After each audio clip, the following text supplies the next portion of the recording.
Stade Titanic à dos.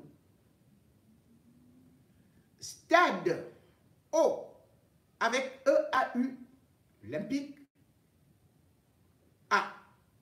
D'un côté, Do, et puis encore O. Toutes sortes de paradis utilisés pour railler le stade olympique d'Alassane Ouattara, nouvellement construit à coups de milliards et qui nous a montré un spectacle indigne dans un véritable champ de marécage où beaucoup, d'ailleurs, à travers les réseaux sociaux, ont pu tout simplement tourner en dérision ce stade en le comparant soit à un cours d'eau, soit tout simplement à un champ où seule la riziculture était la bienvenue. Le stade à dos peut inquiéter dans la mesure où la grande messe du football africain y est programmée à partir du 11 janvier jusqu'au 11 février 2024. 32 nations y seront et le Cameroun a été l'un des derniers à prendre le ticket et bien sûr aussi, compte tenu souvent des rivalités qui peuvent arriver entre peuples camerounais, ivoiriens, entre lions indomptables et bien sûr éléphants de Côte d'Ivoire, même si c'est parfois bon enfant, même si c'est seulement pour parfois rigoler, parfois ça peut tirer très fort et c'est du côté du pays de Samuel Eto'o, beau-frère des Ivoiriens, qu'on a beaucoup commenté aussi cet événement qui a quand même éveillé l'attention du monde entier, d'autant plus que le football africain voudrait se donner une image positive avec des infrastructures dignes de ce nom, des enceintes respectant les normes internationales pour abriter des compétitions,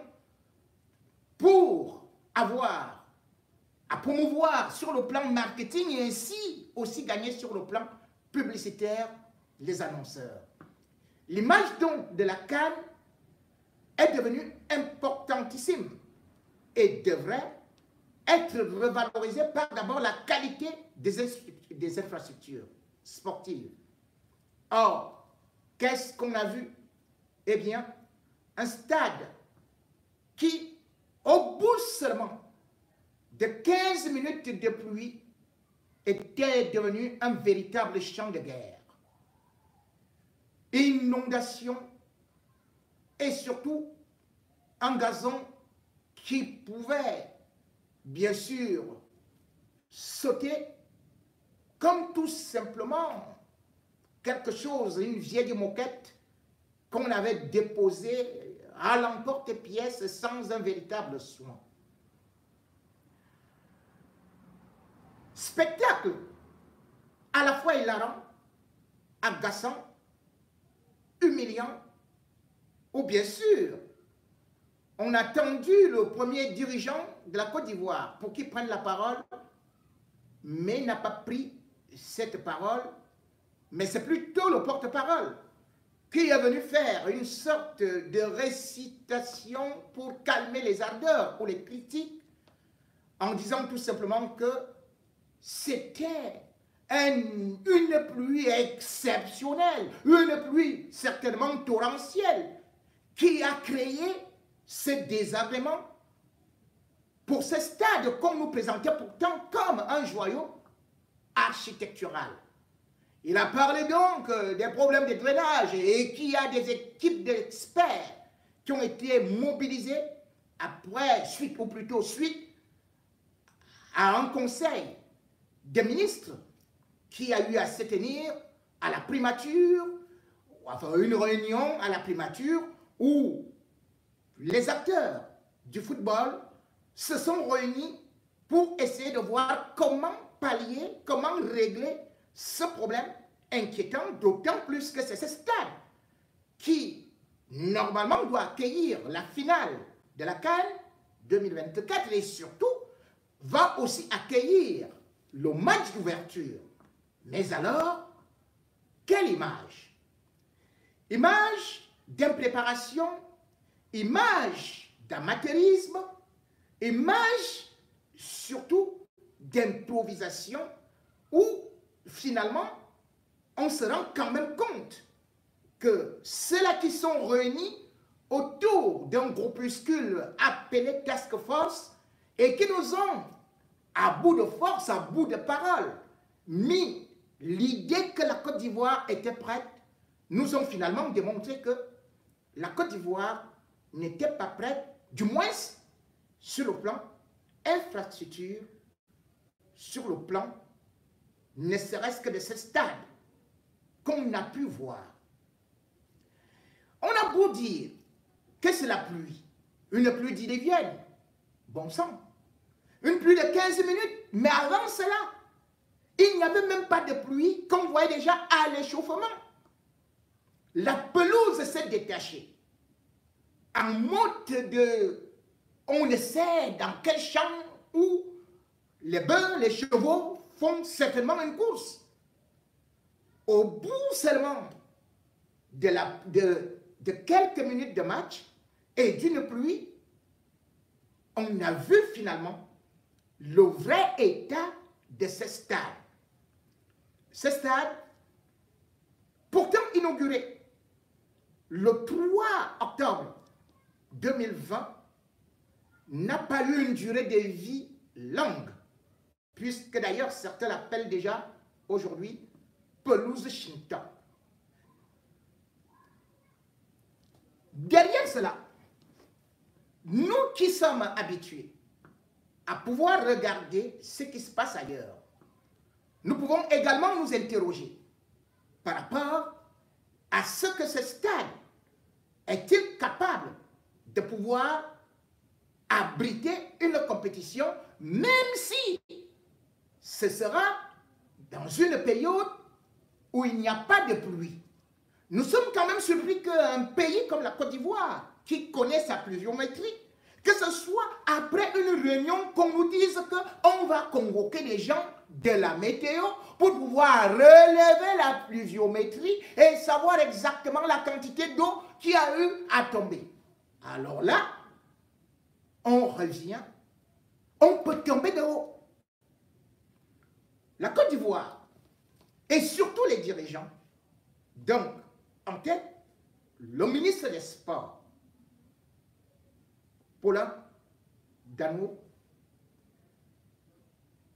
tout comme la présidente de l'Office national de sport, doivent rendre compte par rapport à ce qu'on a vu, d'autant plus que ce stade, lorsqu'il a été inauguré, on nous avait dit que ce serait certainement l'un des plus beaux du monde, de l'Afrique, et qu'on allait voir ce qu'on allait voir. Et ce stade n'est pas à son premier échec, puisqu'on se souvient tout simplement qu'à peine inauguré, eh bien le match de qualification de la Coupe du Monde, où les Lions indomptables devaient affronter les éléphants de Côte d'Ivoire, on s'était retrouvé devant un champ de patates où c'était complètement impraticable. Les Ivoiriens s'étaient d'ailleurs imposés par 2-1, mais on se posait des questions comment la Confédération africaine de football avait fait pour valider une telle pelouse. Lorsqu'on sait que celle, par exemple, de Japoma, elle-même était décriée par la CAF et qu'on avait dû délocaliser pour aller à Yaoundé. N'avait-on pas vu l'état de cette pelouse avant cette confrontation? Eh bien, le stade fut donc fermé, je crois le 14 juin 2021, juste moins d'un an après son inauguration. Et là, les autorités ivoiriennes, et plus particulièrement le ministre des Sports, avaient défendu le projet de pouvoir maintenant installer une pelouse de qualité, de respecter les conditions ou alors les normes internationales, avec bien sûr le respect du drainage. Il s'était présenté devant les sénateurs, devant la commission des finances, où il avait vendu son projet en disant que ça devait être quelque chose de merveilleux parce que cette fois-ci, ce ne sera plus n'importe quelle pelouse. Ce serait la pelouse qui viendrait peut-être du ciel. Il nous avait donc parlé des mix entre la pelouse naturelle et la pelouse artificielle. Bref, on allait avoir la pelouse hybride. Celle-là qui dépasse ou qui fait rouler tout le ballon. Sauf que, pendant que les joueurs s'échauffaient, on a vu que le ballon bondissait. Le ballon allait à gauche, à droite, suivait toutes les directions. On avait donc compris que nous étions devant un stade qui ressemblait plus à un poulailler avec des nids de poules qu'à un stade de football. Les travaux de réflexion avaient coûté 20 milliards de francs CFA. Or, avant le match des Lions Indomptables contre la Côte d'Ivoire, il faut savoir que ce stade avait englouti 143 milliards. Et on nous avait parlé d'une belle coopération entre la Chine et la Côte d'Ivoire, où le gouvernement chinois, l'État chinois, avait donné 80 milliards, et puis la Côte d'Ivoire avait donné 63 milliards. On nous avait donc vanté cela, et on se disait que c'était terriblement bien beau, comme on nous disait. Pour donc refaire ce stade, on avait déjà vu, les joueurs camerounais peuvent le témoigner, qu'il y avait des problèmes d'électricité, en dehors des problèmes de pelouse. On avait des problèmes d'étanchéité au niveau des vestiaires.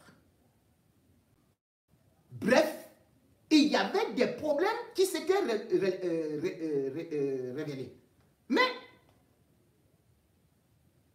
les autorités ivoiriennes nous ont dit, nous ont rassuré que ce stade-là allait être remodelé et qu'ils allaient refaire tout ce qu'il y avait comme petite erreur. Nous sommes quand même surpris que lorsqu'on totalise, ça fait 20 milliards, plus 143 milliards, ça fait 163 milliards. Pour quelle pelouse? Deuxième des choses, on a quand même constaté des problèmes, encore toujours d'étanchéité. Et ce n'est pas tout. Même au niveau des tribunes VIP et même VIP, on avait l'inondation un peu partout. On a constaté des problèmes de couverture au niveau de ce stade. Imaginez s'il pleuvait 30 minutes, 40 minutes, 1 heure, ou bien alors quand on parle de vraies pluies diluviennes, ça peut prendre toute la journée, voire 2-3 journées. Que serait devenu ce stade? Peut-être les gens seraient en train de se noyer ou bien carrément de nager dans ce stade-là. Le peuple ivoirien et même toute l'Afrique, parce que c'est une grande messe, c'est parce que le monde entier a projeté ces images. Ces images sont assez honteuses. Mais cependant, qui va payer? C'est la question qu'il faut donc désormais se poser. Les responsabilités doivent être établies. Première responsabilité. Lorsqu'on se rend compte que la pelouse devrait être posée et qu'on nous a vanté ça, et qu'on dise aujourd'hui qu'il doit avoir des problèmes de nivellement, que le drainage a été fait de façon archaïque, on pose donc la question, c'est quelle société qui s'est occupée de refaire ces travaux? La société, c'est Scarfell. Scarfell est une entreprise française qui existe depuis 1979. Depuis 1969. Et cette société a d'ailleurs signé un contrat avec la Ligue 1, fait des stades de rugby à 130 personnes, 130 jardiniers. Combien était en Côte d'Ivoire? Deuxième des choses, c'est le montant du contrat. Le montant du contrat s'élève presque à 30 millions de dollars.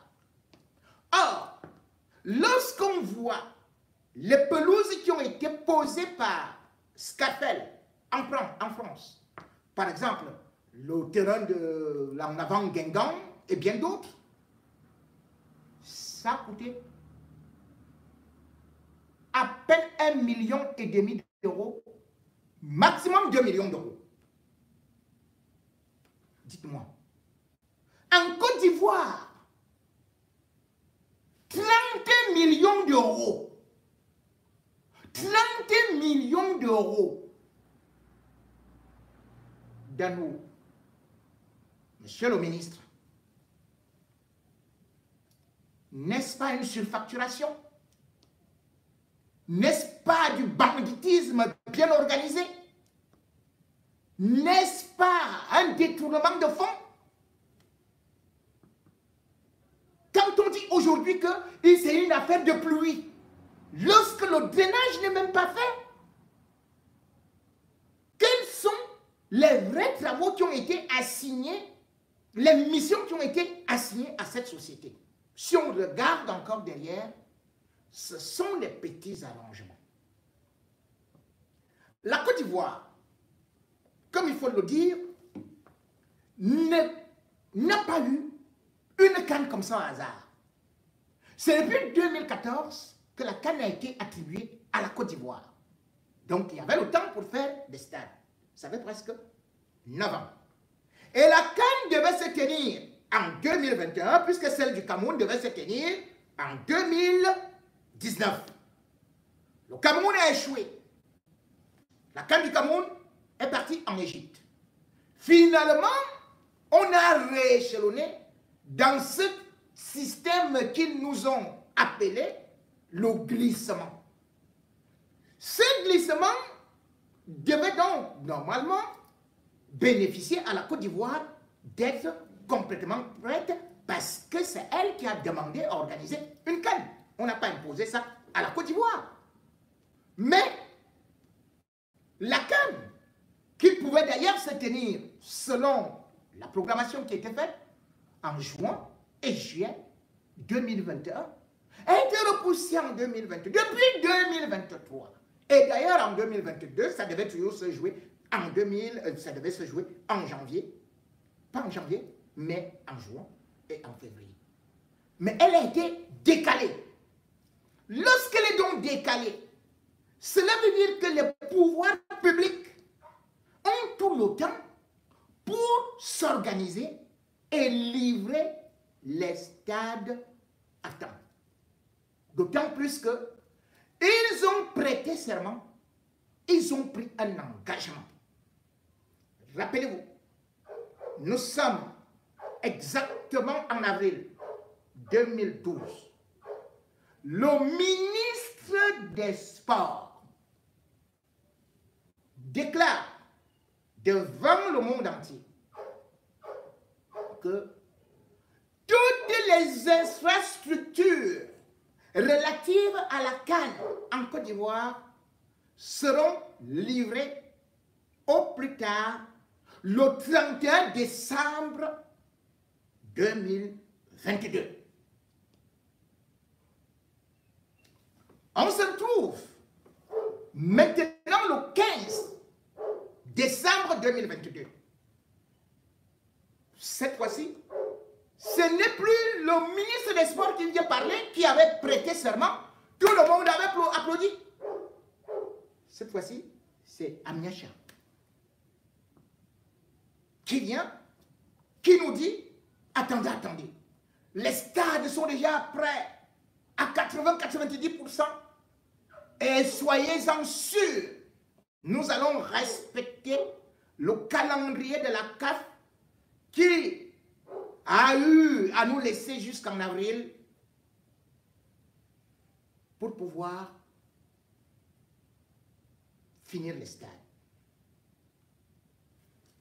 On attend en avril. On se rend compte que on n'est pas encore livré. Et pourtant, il y a un cahier de charges. Quelque temps après, bien sûr, il nous annonce que ne vous en faites pas. Cette fois-ci, c'est décidé. Et ils se retrouvent d'ailleurs dans les déclarations, parce qu'ils avaient fait cette déclaration, ils étaient quand même avec une mission de la Confédération africaine de football qui avait déjà fait une première mission depuis 2018. Et dans cette mission, il y avait d'ailleurs le directeur des compétitions, Adamo Samson, et il y avait aussi le secrétaire général de la CAF, Moussengo Omba. Mais on se retrouve que on nous a promis que les stades seront prêts au plus tard en août. Donc, 11 d'avril, on glisse encore en août.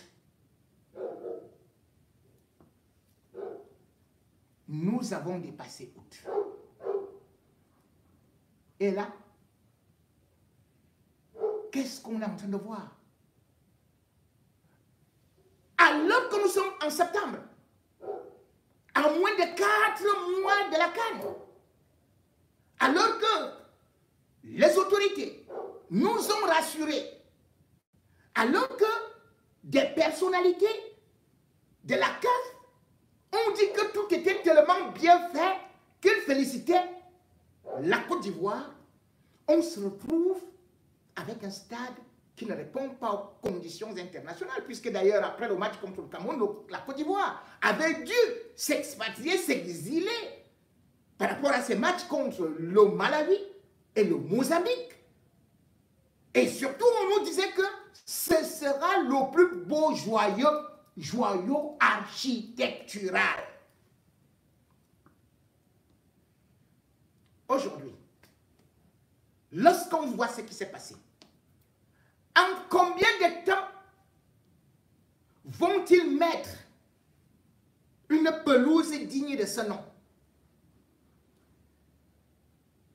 Rappelons que nous sommes aussi en période de pluie. Déjà, il faut se dire que selon des jardiniers, la pelouse qui a été déposée au stade Alassane Ouattara est une pelouse d'occasion. Donc, non seulement ils n'ont pas acheté une pelouse neuve, ils sont partis prendre des pelouses qui sont décorées quelque part et qu'on vient remettre là. On n'est donc même pas sûr que cette pelouse a coûté 1,5 million. Où est parti l'argent du contribuable ivoirien? Comment n'a-t-on pas ouvert une enquête, une commission d'enquête par rapport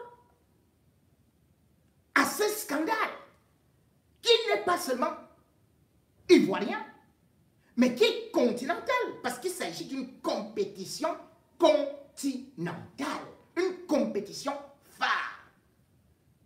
Comment feront-ils pour achever ces travaux? Et bien plus, un autre scandale qu'on n'a pas eu à relever.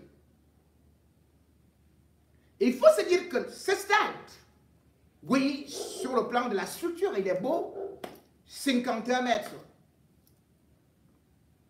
et demi de haut, bâti sur 287 hectares. Oui, le stade Alassane Ouattara aurait pu être un véritable monument, un exemple de réussite d'une infrastructure de football. Mais il faut savoir que ce n'est pas seulement le stade qui était promis. Il y avait à côté un hôtel 4 étoiles qui devait être construit.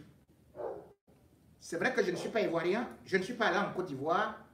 Les Ivoiriens, envoyez-moi les photos de l'hôtel 4 étoiles là.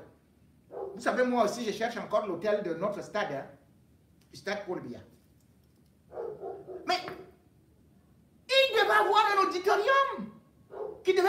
prendre 5000 places.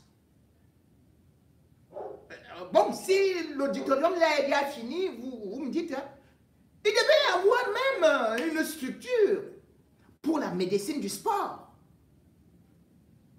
Mais si vous connaissez cette structure-là, vous me donnez le nom du docteur et des gens qui s'occupent de cette formation pour la médecine du sport, parce que moi-même, peut-être je risque de me former là-bas ou bien envoyer mon fils venir se former là-bas. Dites-moi tout simplement. On a oublié ça. Dans le projet, on nous parlait que chaque stade devrait avoir 4 stades d'entraînement. Ce qui veut dire que minimum, c'était 24 stades d'entraînement par rapport au nombre de poules que la Côte d'Ivoire devait accueillir. Donc, minimum. Et on a dit qu'il y aura des villages qui seront ainsi, qui seront cela. J'ai toujours félicité le président Alassane Ouattara par rapport à certaines réalisations, certaines infrastructures. J'ai souvent vanté sa façon de construire des routes et d'autres choses que nous n'avons pas pu obtenir au Cameroun. Mais lorsque je me rends compte que par rapport à ces infrastructures sportives qui avaient été promises, je me rends quand même compte qu'il y a un véritable échec, d'autant plus que ce n'est pas le seul stade. On n'a pas essayé des autres. On ne sait pas exactement ce que vaut le stade de Korogo, on ne sait pas exactement ce que vaut celui de San Pedro, puisque la CAF n'a pas eu le temps d'organiser des matchs pour essayer ces pelouses. Le stade de Yamoussoukro, est-ce qu'il est ceci et cela? On me dit, le Félicia peut bien servir à ceci et cela, mais ça c'est des suppositions. Dans une grande compétition, on ne va pas pour essayer le stade. C'est comme si on engraissait le porc ou son poulet le jour du marché. Le professionnalisme aurait exigé qu'au moins minimum 6 mois avant le début de la compétition, qu'on y organise une succession de matchs pour qu'on sache si la pelouse peut tenir sur 2 matchs consécutifs. Si ça ne va pas s'arracher. Ce que j'ai vu, rien qu'au niveau de l'échauffement, m'a fait peur lorsque j'ai vu des mottes de terre s'arracher. Il n'y avait pas encore de pluie. C'est donc une alerte qui pourtant existe depuis fort longtemps, mais que certaines personnes n'ont pas voulu prendre en considération. Et il faut se dire que la CAN au Cameroun avait été renvoyée, ou alors la CAN avait été refusée au Cameroun à cause des travaux inachevés du stade Paul Biya. Et d'ailleurs, lors de la dernière édition de la Coupe d'Afrique des Nations U17, il faut savoir que la CAF était déjà inquiète, même si aujourd'hui elle fait semblant de ne pas l'être devant la pression des médias. La CAF, par le truchement de Mosengo, qui est le secrétaire général en Algérie, avait bien vu le président de la Fédération algérienne de football pour commencer déjà à le sonder si on pouvait délocaliser la CAN de la Côte d'Ivoire, si jamais la Côte d'Ivoire n'est pas prête. Mosengo avait trouvé que l'organisation de la CAN U17 en Algérie était réussie et l'Algérie veut absolument organiser une CAN depuis un certain temps. Et il avait demandé au président de la Fédération algérienne de football, est-ce que le stade Moustapha Tchaker peut être prêt en décembre 2023? Vous comprenez donc que depuis un certain temps, la CAF elle-même est inquiète, bien qu'ayant envoyé ses représentants sur place en Côte d'Ivoire, bien que faisant semblant de garder un optimisme, mais la CAF est inquiète. Et il faudrait déjà dire aux Ivoiriens, parce que c'est de la même façon que j'avais d'abord alerté aussi les autorités camerounaises, que ne vous en faites pas. Les Ahmad qui vous disent que la CAN va se tenir en Côte d'Ivoire là, peuvent se retourner à la dernière seconde. Et en quel moment est-ce qu'ils s'étaient retournés? C'était presque dans les mêmes périodes. Il y aura donc des réunions. Il faudrait que le président Alassane Ouattara frappe le poing sur la table pour pouvoir récupérer ce qui est récupérable et surtout pour pouvoir mettre du feu derrière ces gens qui sont uniquement là pour se faire de l'argent et qui n'ont rien à voir avec sa vision de l'émergence d'une Côte d'Ivoire ayant des infrastructures. J'ai dit donc que l'Algérie peut être prête et peut peut-être récupérer cette canne. Je n'ai pas dit qu'elle va récupérer parce que beaucoup de gens vont encore dire « Oh, il avait dit ceci » et tout, puisque je le sais. Que c'est comme ça qu'ils font toujours. Mais je donne toujours des alertes parce qu'il y a des négociations par derrière qui se font souvent. La CAF ne peut jamais avoir un plan A. Point final. La CAF a toujours un plan B. Vous l'avez vu avec le Cameroun. Mais cependant, il faudrait souligner quelque chose de très important. Contrairement au Cameroun, les activistes ivoiriens jouent un rôle importantissime. Les activistes ivoiriens ne font pas du chauvinisme de mauvaise foi. Le patriotisme idiotique. Les activistes ivoiriens ont dénoncé ce qui s'est passé. Ils ont critiqué ce stade, ils ont critiqué cette humiliation, ils se sont révoltés. Sur ce côté, il faut les saluer.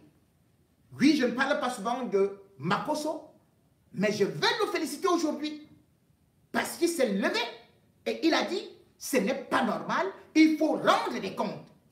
Voilà le travail d'un activiste. Voilà le travail d'un influenceur.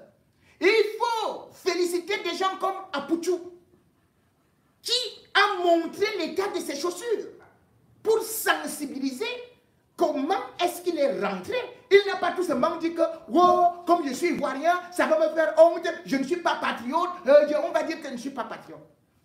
Les activistes ivoiriens ont montré une leçon aux influenceurs camerounais. Parce que pendant que nous étions en train de dire que le stade Paul Biya n'est pas prêt, eux, ils nous insultaient, ils couvraient. Aujourd'hui, ce sont ceux-là qui veulent donner des leçons à la Côte d'Ivoire. Oui, la Côte d'Ivoire a failli. Mais sont-ils au courant que le stade Paul Biya, la première pierre a été posée en 2008? Est-ce que ce stade est aujourd'hui achevé? Il n'est pas achevé. Où est la piscine olympique qu'on vous avait annoncé? Où est l'hôtel 5 étoiles? Où sont les stades d'entraînement qu'on avait prévus? Où sont les musées du stade Paul Biya? Aujourd'hui, les activistes camerounais disent que nous allons porter nos stades pour venir avec ça là-bas. Mais vous oubliez une chose.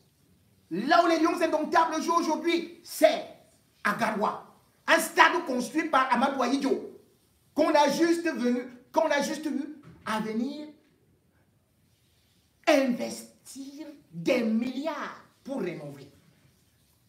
La finale de la Coupe du Cameroun se joue encore au stade Amadou Ahidjo, qui a été construit en 6 mois au Cameroun, à Yaoundé. Et pourtant, le stade Paul Biya a pris plus d'argent que celui d'Alassane Ouattara. Il est où? Il est où? Le stade Paul Biya a coûté 248 milliards.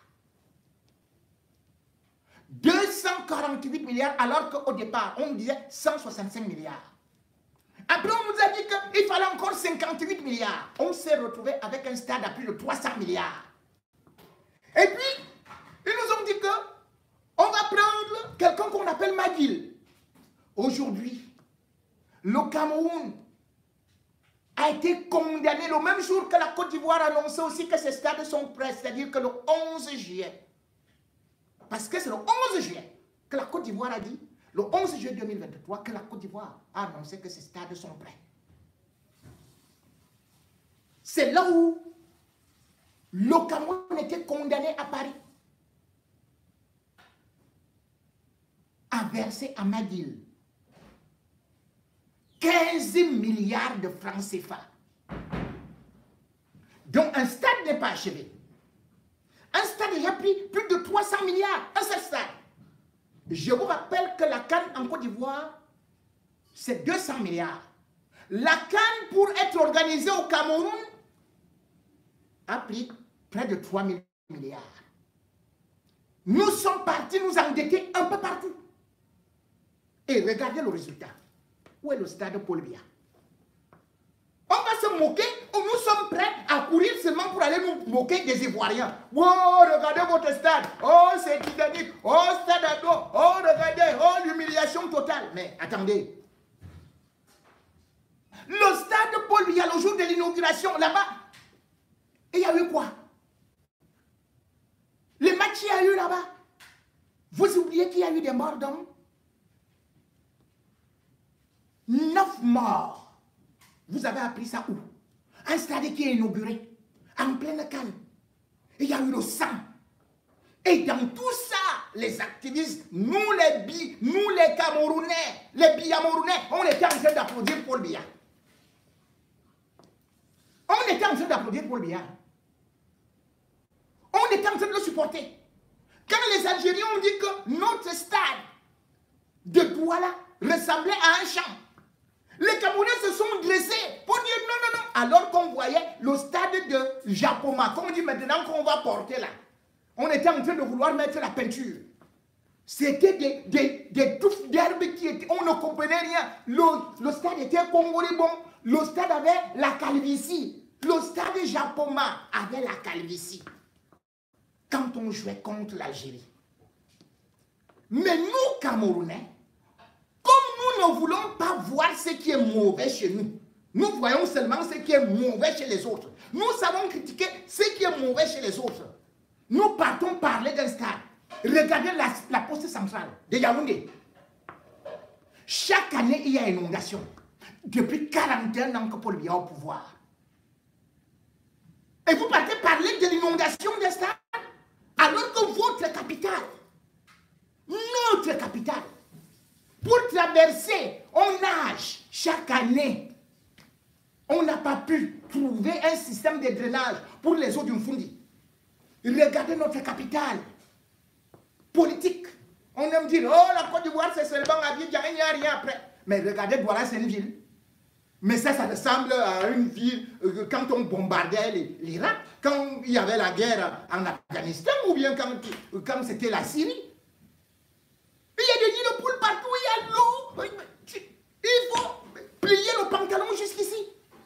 Toutes les voitures de Douala, on met les amortisseurs jusqu'ici. Un amortisseur qui va jusque là-bas, soulevé avec des morceaux de fer.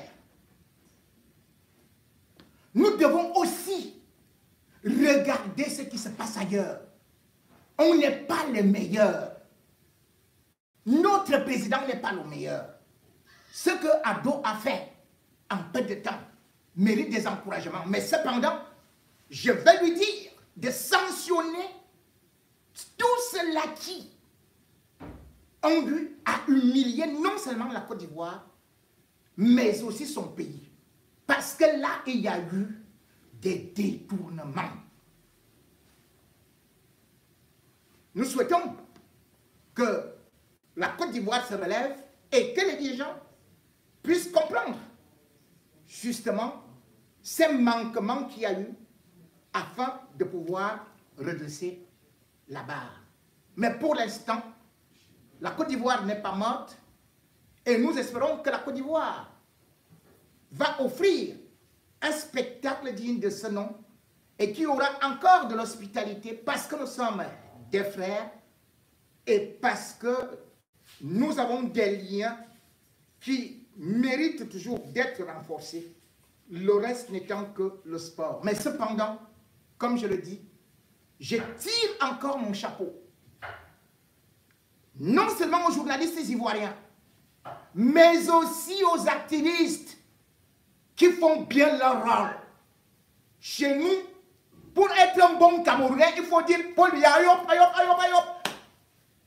Chez nous, dès que tu critiques, on dit que oh, tu es opposant, oh, tu vends le pays, oh, tu sais quoi, tu salis l'image du pays.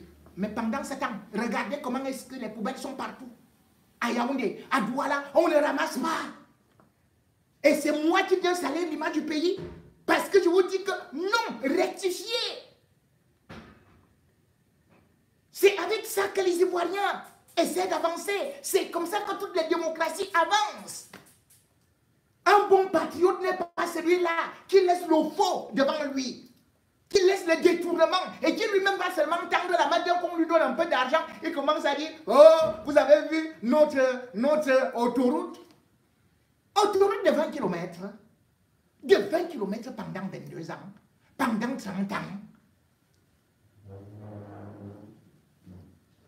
Finissez d'abord les inondations de la poste centrale avant d'aller voir les inondations du stade Ado, du stade Titanic. Faites d'abord les drainages de la ville de Douala.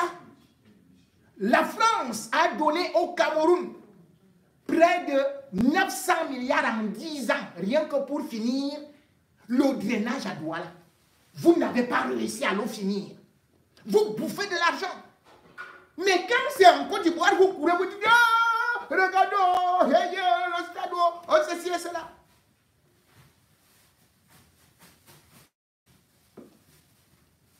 En tout cas,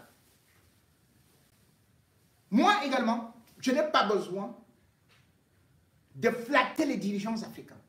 Je veux qu'ils excellent, je veux qu'ils s'améliorent, et parce qu'ils doivent rendre compte au peuple, ce n'est pas leur argent.